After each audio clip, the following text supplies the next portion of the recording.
All right, 10 minutes on the clock for round number 3. As you guys know, the viewers at home, this is my favorite round.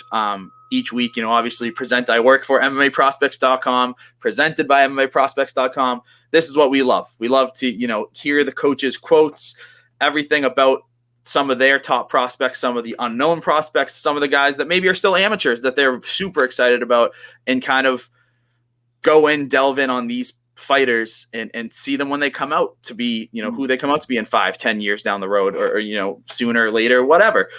So Sean, rattle them off for me.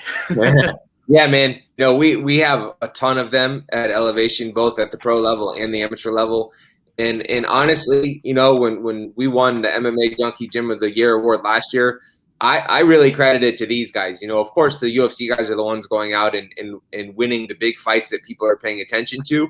But those guys only get better because they're training with these other guys that people don't know, right? And these are the guys that are pushing our UFC guys to be at the top. So I really feel like the credit goes to them. And I got a good list here that I wrote down. So I'm going to go with this guy first, just because it's his birthday today, Carrington Banks. Happy birthday to Carrington.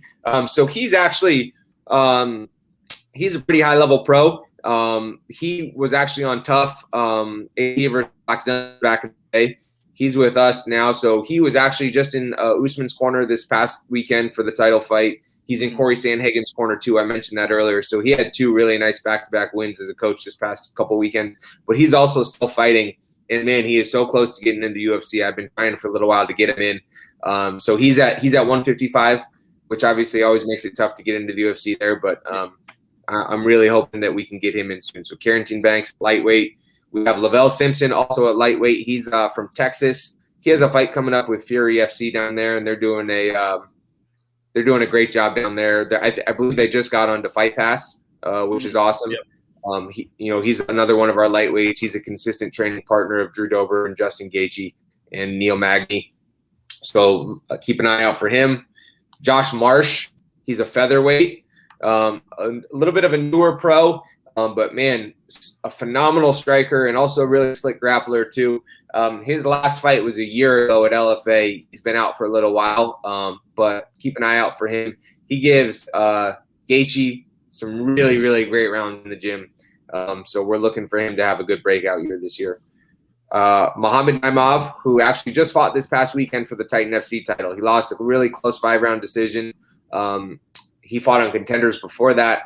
He's a young pro. He came to us not even a year ago. So he's from Tajikistan. Really explosive striker.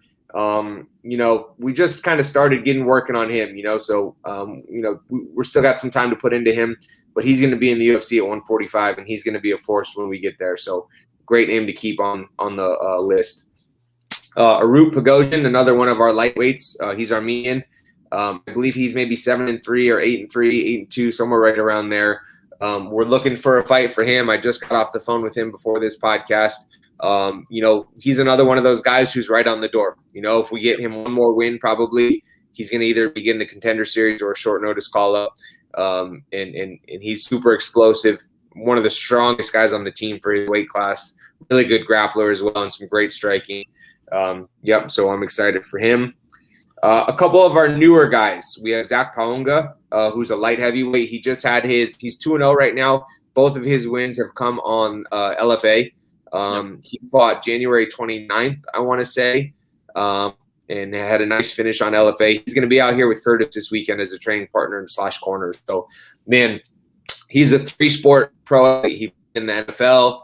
He played professional rugby, and now here he is in professional MMA. Super hard worker, great natural athlete. Man, I'm really excited to see where he goes. He's a light heavyweight. I would love to see him in either PFL, or UFC at some point. He's only has 2 pro fights, but I think if he racks up maybe 3 or 4 more, he's going to be getting a call from one of those organizations soon. And then we have Evan Ardando, who just made his pro debut last year. He came to us from, I want to say, South Carolina. Just another one of these guys. He's one of Corey's main training partners. Phenomenal grappler, phenomenal striker. He spent a lot of time at some higher level camps, TriStar and Henzo's. He just has a ton of knowledge. Really, really great dude, hard worker, great training partner. So keep an eye out for Evan. Nufel El Kasri, he is a featherweight. He is an amateur still. I believe he's 4-1 or 5-1 as an amateur. He was a very, very successful kickboxer, and now he's making the transition to MMA. So he is finishing out his amateur career, and then he's going to turn pro. But keep an eye out for him too. So, man, all of these guys, for the most part, kind of right around that 155, 145 range. But we have a ton of names here on this list that are going to be making some waves pretty soon here. And I love the list, and I have my own list going for everyone that's been named by coaches on every episode, every guest we've had. So I can't wait to add them right after after we stop talking, and read more into them and watch some of their fights and stuff.